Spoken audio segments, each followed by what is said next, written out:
누가복음 19장 35절로 42절까지의 말씀입니다. 그것을 예수께로 끌고 와서 자기들의 겉옷을 나귀 새끼 위에 걸쳐놓고 예수를 태우니 가실 때 그들이 자기의 겉옷을 길에 펴더라.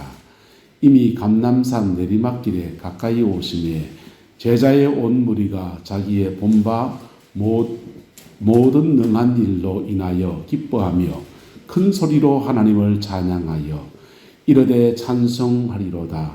주의 이름으로 오시는 왕이여 하늘에는 평화요 가장 높은 곳에서는 영광이로다 하니 무리 중 어떤 바리새인이 말하되 선생님이여 당신의 제자들을 책망하소서 하거늘 대답하여 이르시되 만일 너희에게 말하노니 만일 이 사람들이 침묵하면 돌들이 소리 지르리라 하시니라.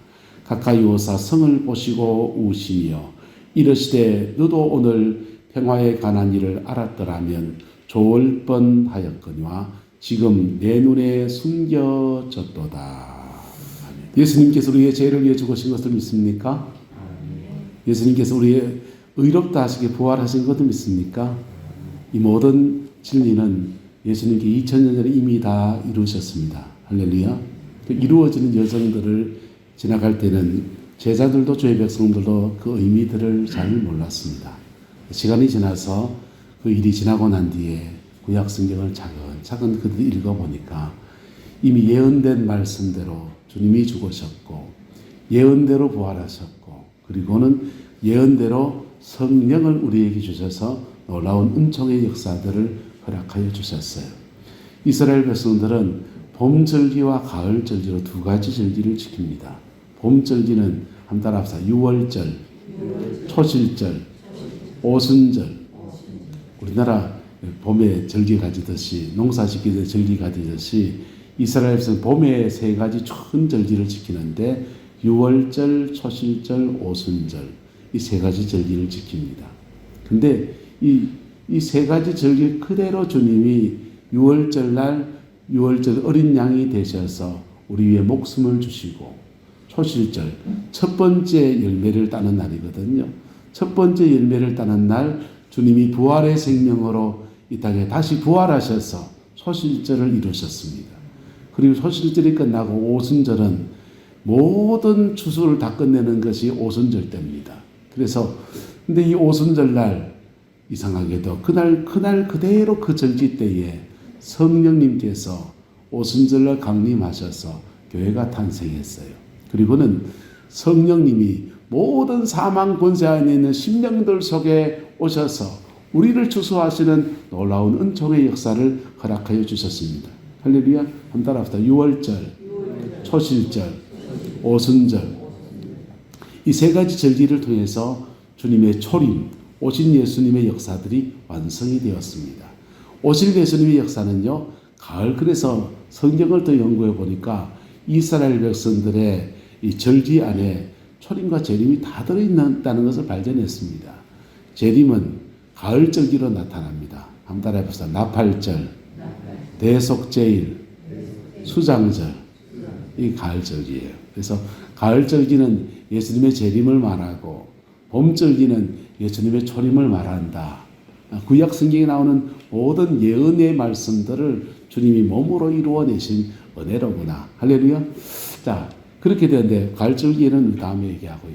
봄 절기, 6월절, 초실절, 오순절 이 세 가지 절기가 제일 처음 시작되는 날이 바로 종려주일이었습니다. 예수님께서 예루살렘 성으로 입성을 하시는데 여러분 우리가 명절 맞이하면은 정치인들이 가장 바쁩니다. 민심의 동향이 어디로 움직이느냐, 내가 당선될 것이냐 안 될 것이냐 그렇게 초미의 관심을 가집니다. 예수님께서 공생애 동안에 예루살렘에 올라간 행적은 여러 번 있겠지만은 3번 올라간 행적이 기록되어 있습니다. 근데 그 중에 마지막 행적의 때에는 그냥 예수님 혼자 그냥 이렇게 제자들 단촐하게 올라가신 게 아니라 올라간 행렬 자체가 어마무시해졌습니다. 그냥 6월절 올라가면서 성전에 그냥 우리가 추석 때 설 때 고향 가듯이 주의 백성들은 성지 순례를 하는데 성지에 올라가는데 그 사람들이 그냥 이런 얘기 저런 얘기 하는 것들이 눈덩이처럼 누이개가 커져가지고는 그냥 그 한 사람 얘기밖에 하고 있지 않습니다. 예수란 사람이 있는데 그 예수가 나사로를 살렸대. 예수가 여리고에서 소경 거지 바디메오를 살렸대. 예수가 갔더니 삭개오가 회개를 했대. 별 얘기들이 다 돕니다. 그뿐 아니라 갈릴리에서는 더 놀라운 일로 있었는데 나인성 과부의 아들이 살아났단다. 별 얘기들이 다 돕니다. 그리고 그 사람들과 함께 행렬을 지어서 그 무리들 속에서 예수님이 예루살렘에 올라서는 것입니다. 그 올라가는데 사람들은 모두 다 예수님을 향해서 눈길을 보내고 저분이 누구셔? 저분이 어떤 분이셔? 이런 얘기 저런 얘기 합니다. 급기야 한 사람이 종려나무 가지를 흔들면서 외쳐대기 시작합니다. 호산나 호산나 지금 구원하여 주소서라는 뜻이에요. 뭐 해달라고요? 지금 구원하여 주소서. 지금 구원하여 주소서라고 외쳐대기 시작했습니다. 그리고는 어떤 사람은 자신의 겉옷을 벗어서 그 길바닥에다가 막 깔기 시작합니다. 먼지가 풀풀 나는 그 길바닥에 예수님이 오신 행렬에다가 옷을 깔아서 양탄자를 깔듯이 막 깔아가기 시작합니다. 그런데 유대인들은 옷을 까는 행동이 그냥 묘한 의미를 가지고 있습니다. 특별한 의미를 가지고 있습니다. 구약 성경을 쭉 읽어보면요. 어떤 사람을 왕으로 지목할 때 왕은 혼자 왕이 아니지 않습니까? 왕 밑에 그를 따르는 신하들이 있지 않습니까? 그 신하 되기로 작정한 사람들은 자신의 겉옷을 벗어요. 그리고는 겉옷을 쫙 깝니다. 그 까는 것 위에다가 그 왕될 사람을 세우고 기름을 붓고 그게 왕의 대관식입니다. 예수님이 예루살렘에 올라오는데 그 무리들은 온통 바라는 것이 예수님이 왕이 좀 되어 주십시오. 우리가 오랫동안 지도자 없이 이 이민족의 속박을 받으며 식민지 생활을 했는데 당신이 지도자가 되어서 다윗의 나라를 회복시켜 주시고 이 나라를 해방시켜 주십시오. 그 일을 위해서라면 나는 당신의 노복이 되겠습니다. 라고 하면서 겉옷을 막 깔면서 호산나를 외쳐대고 있는 것입니다. 그들도 이것이 진심일까요? 진심이 아닐까요? 진심이었습니다. 온 진심을 다해서 그렇게 열망을 하면서 찬양하고 있었습니다. 그런데 예수님께서 예루살렘 성에 입성하시는 성문이 있는데 그 성문이 공교롭게도 양문이에요. 무슨 문이라고요? 양문. 예루살렘 성에는 입구가 여러 개 있습니다. 우리가 학교에 보면은 앞문도 있고 뒷문도 있고 개구멍도 있고 그렇지 않습니까? 예루살렘 성에 들어가는 입구가 여러 개의 문이 있는데 양문이 있고 어문이 있고 무슨 문이 있고 여러 가지 문들이 있습니다. 그 중에 예수님이 올라간 문이 양문입니다. 양문은 어떤 문이냐? 6월절 제물이 되는 양들을 제사장들이 마주하면서 그 양이 들어오는 문이에요. 사람이 물론 올 수도 있지만 주로 누가 들어오는 문이냐? 양떼를 맞이하는 문이라 해서 6월절 어린 양을 맞아들이는 그 문입니다. 제사장들은 이쪽에서 양을 맞이하려고 그냥 이렇게 기다리고 서 있는데 예수님과 백성들의 무리는 호산나를 외쳐대면서 거기서 지금 구원하여 주소서 외쳐대면서 막 들어오는 것입니다. 도로나는 6월절 어린 양이 와야 되는데 6월절 양이 아니라 나귀를 탄 건장한 청년이 그냥 무리들을 대동해서 양문으로 쓱 들어오고 있는 겁니다. 제사장이 보니까 이건 참 가당치도 않습니다. 지금 무슨 일이냔 말이에요. 여기는 양이 들어오는 문인데 왜 당신이 여기로 들어오고 양을 맞이하는 사람들 앞에서 왜 갑자기 호산나를 외치대고 왜 이 난리냐는 것입니다. 근데 이 무리가 뒤섞이면서 거기서 아수라장 같은 소란들이 일어납니다. 그만두세요. 그렇게 외치지 못하게 하세요. 예수님 말씀하십니다. 이들이 외치지 아니하면 돌들이 소리를 지를 것이다. 근데 그 아수라장이 끝나고 그 다음 날부터였습니다. 무리들은 옷을 벗고서 노복이 되겠다고 작정하고서 그렇게 달려들었는데 예수님은 공격 대상이 누구여야 합니까? 백성의 소망을 말하면 빌라도가 통치하는 공간을 가서 단판을 짓든지 칼을 들고 가든지 이래야 될 예수님은 방향을 완전히 틀어서 예루살렘 성전을 향해서 채찍을 들고서 양떼를 찢고 돈 바꾸는 상을 엎으면서 하나님의 성전을 정결케 하시는 일을 해나가십니다. 제사장들은 그냥 종교 영역에 있는 사람들입니다. 정치적으로 예수님이 로마와 부딪히면은 가만히 보고 있으면 돼요. 보고 있다가 마지막에는요, 이기는 편에 서면 됩니다. 그게 제사장들의 마음입니다. 그래서 그냥 양문에서의 충돌점은, 소란점은 해프닝으로 끝날 이야기입니다. 근데 예수님의 개혁의 칼이, 개혁의 초점이 로마의 군병들을 향해서 이스라엘을 회복시키는 독립투쟁이 아니고 자기들을 향해 날아옵니다. 하나님의 성전에서 하나님을 예배한다고 하면서 돈을 바꿔서 자리세를 주고서 돈 바꾸는 사람을 두고 양떼를 자기 집에 기른 양떼를 데리고 오면은 그거 거절시키고는 퇴짜를 놓고서 성전에서 파는 양을 비싼 값에 파게 하고 그런 이권을 챙겨대는 제사장들의 이권의 한바탕에 뛰어들어서 주님이 그 종교의 현장을 개혁해 나가십니다. 왜 주님은 그 종교를 개혁하시고 있는 것이고 왜 주님은 로마의 군병들에게 달려가고 있지 않는 것입니까? 여기에 백성들의 기대와 소망들이 무너지기 시작합니다. 저분이라면 노복이 되어서 겉옷을 벗고서 칼을 차고서 다윗의 군대와 같이 그렇게 이스라엘 나라를 회복하는 그 일인들에 한번 목숨 한번 걸어보겠다고 했던 사람들은 등을 돌리기 시작합니다. 어떤 제자는 예수님 팔아치운 국리를 해댑니다. 그런 업무와 업무들 속에 실망과 실망감들 속에 일단의 무리들이 예수님을 놓아줄까 바라바를 놓아줄까 물음을 던지니까 주저없이 외쳐댑니다. 차라리 바라바를 놓아주세요. 차라리 바라바를 놓아주세요. 예수님은 졸지에 너희의 방은 어떠하리야?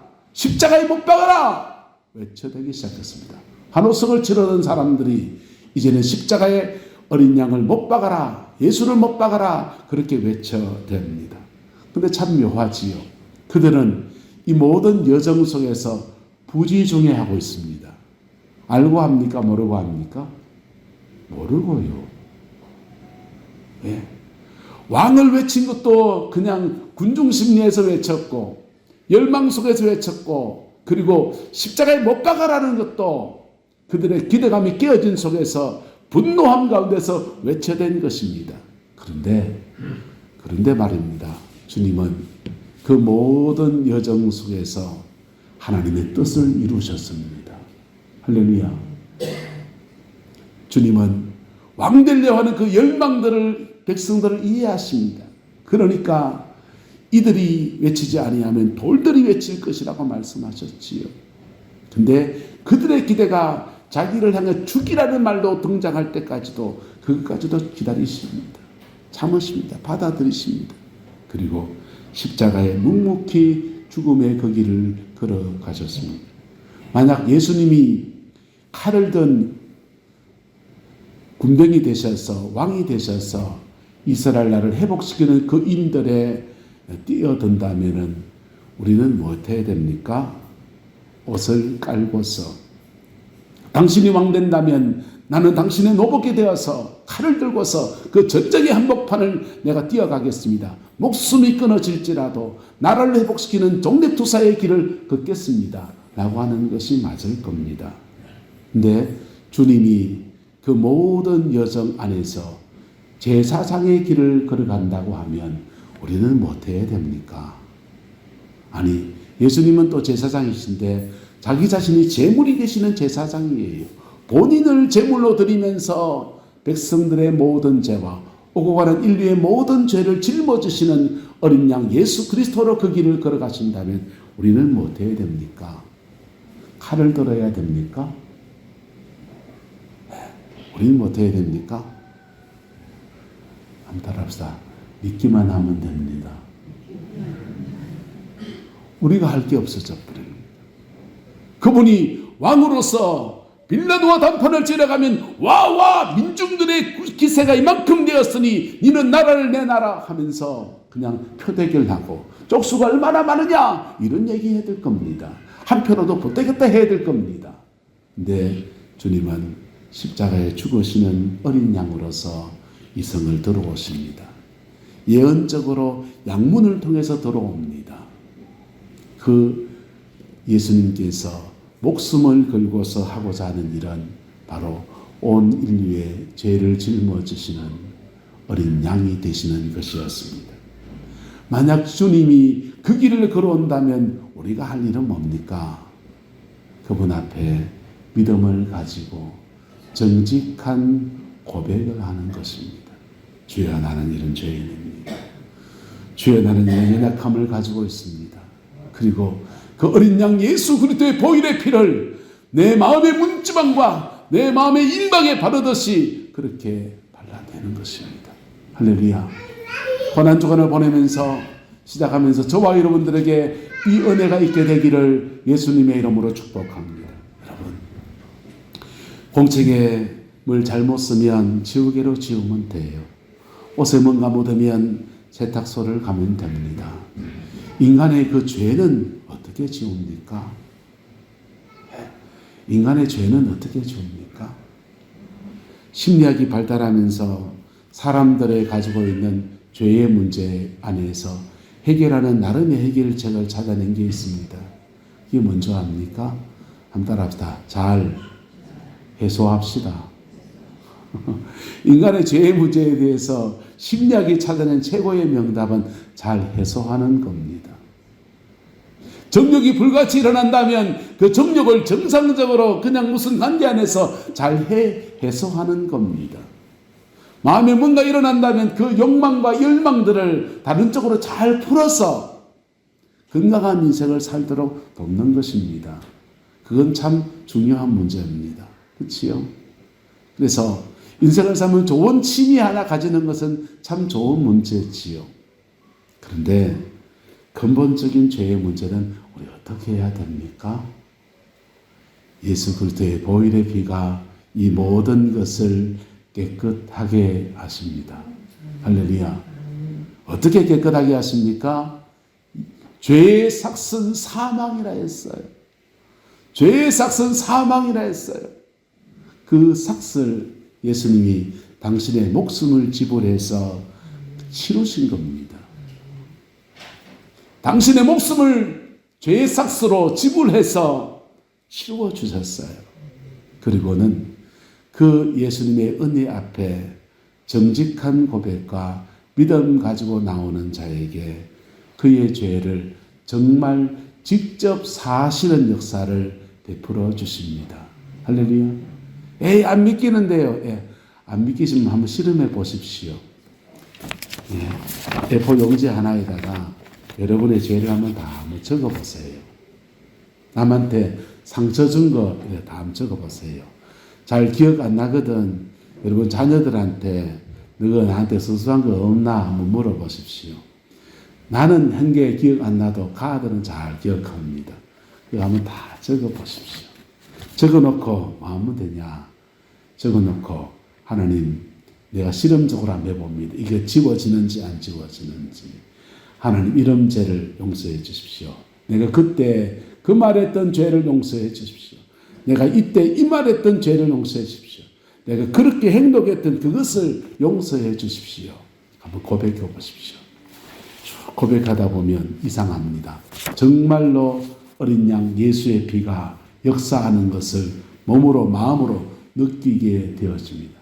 그리고 사죄의 은혜가 우리에게 확 부어질 때 우리 영혼의 깃털 같은 예수님의 봄날 같은 은혜들이 부어지는 역사들을 경험하게 돼요. 할렐루야. 저와 여러분들에게 이 은혜가 있게 되기를 예수님의 이름으로 축복합니다. 군대를 갔다 왔습니다. 젊은 날 군대를 갔다가 제대를 하고 오니까 교회에 담임 목사님이 바뀌셨더라고요. 그리고는 그 목사님이 야심차게 한 게 있었습니다. 한 달에 한 번 금요일 집회를 여는데 기도원의 원장님을 모셔다가 김천의 천성기도원 원장님을 모셔다가 여기다가 이래 깔아놓고서는 다 앞에 와가지고는 기도받고 기도 사역을 하는 겁니다. 다 앉아 의자에 앉아 찬송할 때까지는 낯설진 않았습니다. 그냥 이 찬송, 불길 같은 성심여 이런 찬송 부르고 예수 십자가에 흘린 피로써 북을 치면서 찬송하는 피아노 있는데 기도원에서 하는 식으로 북을 둥둥 치며 찬양하는데 찬양하는 거니까 낯설지가 않았습니다. 낯설지가 않았는데 찬양 끝나고 설교할 때부터 이제부터 난 코스가 시작이 됐습니다. 말씀을 전하시는데 연세가 70이 넘은 기도원장 할매가 와서 말씀을 전하십니다. 젊은 내가 듣기에는 했던 말도 하면서 아멘을 자꾸 요구하시는 거예요. 아멘 아멘 자꾸 요구하는데 성도들은 아멘 아멘 그러고 있는데 맨 뒤에 앉아있는 저는 뭐 저간일로 아멘하라 카노 이런 생각이 자꾸 드는 겁니다. 그래서 가만히 있었습니다. 그럼 말도 안 되는 얘기에 가지고 아멘을 자꾸 요구하니까 이 참 난감했습니다. 그리고는 치유사역이 시작됐습니다. 처음 보는 장면이었습니다. 이 깔아놓고서는 이 강대상 이거 치우고 바닥에다가 그냥 뭐 쭉 멍석어들 깔아놓고서는 막 기도를 합니다. 그리고 막 안차를 막 하면서 그러는데 지금 뭐 하는 짓인가? 웬 귀신씨 나라 까먹는 짓인가? 이런 생각이 들었습니다. 그 사역이 막 진행되고 있는데 저는 멀쩡한 구경꾼에 불과했습니다. 그런데 말씀을 듣던 그 사람들은 너무너무 좋아하고 그 기도받고 있는 사람 할렐루야 막 이러고 나오는 겁니다. 저는 뒤에서 보니까 너무 낯설지도 하고 이상하기도 하고 어디 강사가 없어서 나이 많은 저 사람을 강사로 앉혀놨나 그런 생각도 들기도 하고 별 생각이 머릿속에 빙빙빙빙 지나가고 있는데 갑자기 내 마음 안에 이런 마음이 올라옵니다. 딴 사람들 다 은혜 받으면 내가 잘못된 겁니까? 딴 사람들 다 잘못된 겁니까? 원 집사님. 예, 내가 잘못된. 그렇죠. 그래 가만히 생각해. 내가 잘못된. 그 목사님 제가 낯설긴 하지만 하나님 앞에 선택된 세워진 목사님이시고 교회에서 다 결의해서 한 건데 그거 못마땅해 보고 내가 잘못됐지 저분이 잘못됐겠나 뭔가 이유가 있어서 불려놨겠지. 그래가지고는 고개를 푹 숙이고 혼자서 회개하기 시작했습니다. 군에 있을 때는 군종사병으로 시사병하면서 군종사병했거든요. 군종사병한다고 거기에서 혼자서 성경책 읽고 경건생활하고 그랬는데 제대하고 오니까 예쁜 여자들도 보이고 막 그 무슨 마들만 있는 세계에서 바깥에 나오는 눈이 뒤집어지는 겁니다. 그래 내가 여자들 뒷공무니 본 것도 회개하고 이런 거 저런 거 머리를 수그리고서 내가 기억나는 대로 회개를 시작했습니다. 막 회개하는데 참 이상하게 눈물도 안 났어요. 그냥 회개했습니다. 회개하고 머리를 드는데 음성이 들리더라고요. 누가 말한 음성도 아니에요. 하나님의 음성이 들리는데 이 말씀을 주십시다. 내가 만물을 새롭게 하노라. 그 음성이 하나 아주 짧은 음성이 뚝 떨어지는데 그리고는 모든 게 다 바뀌어 있는 겁니다.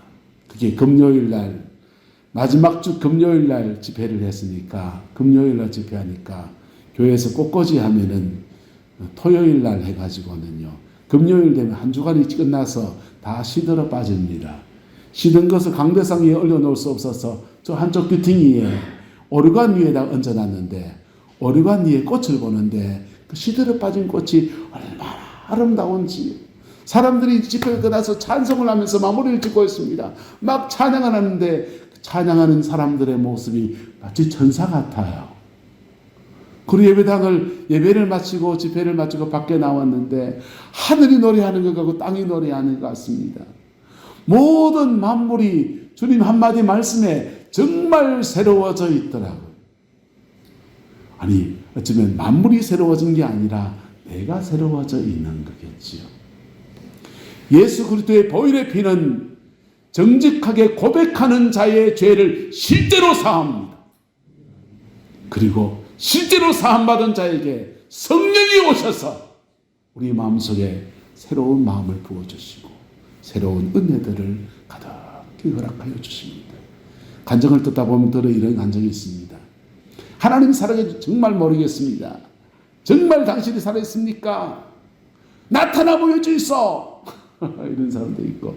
그런데 어떤 사람은 하나님 정말 살아계신다면 내 지금 이런 문제들 속에 정말 나타내 주십시오. 그런데 불신자들이 그렇게 구하는 것들은 이상하게 정말 잘 들어주십니다. 정말 잘 들어주십니다. 그래서 하나님이 살아계신 것을 나타내 보여주십니다. 여러분, 예수 그리스도의 보혈의 능력도 마찬가지입니다. 보혈의 능력도 실제로 죄를 사합니다.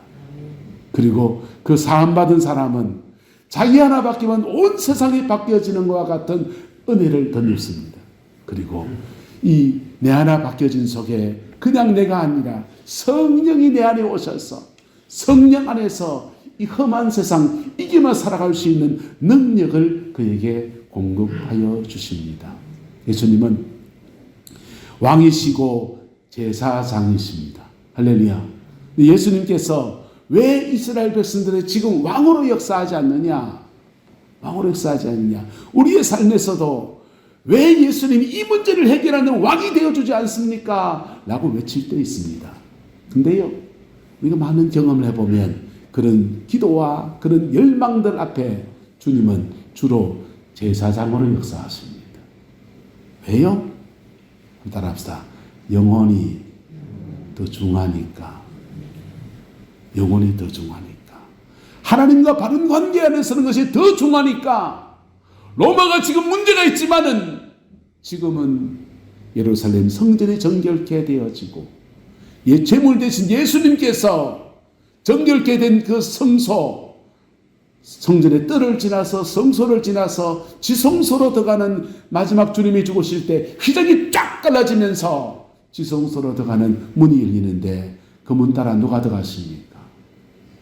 십자가에 죽으신 예수님께서 골고다에 죽으셨는데 영으로 당신의 보혈을 들고서 지성소에 들어가서 시온자 보혈을 붓는 데입니다.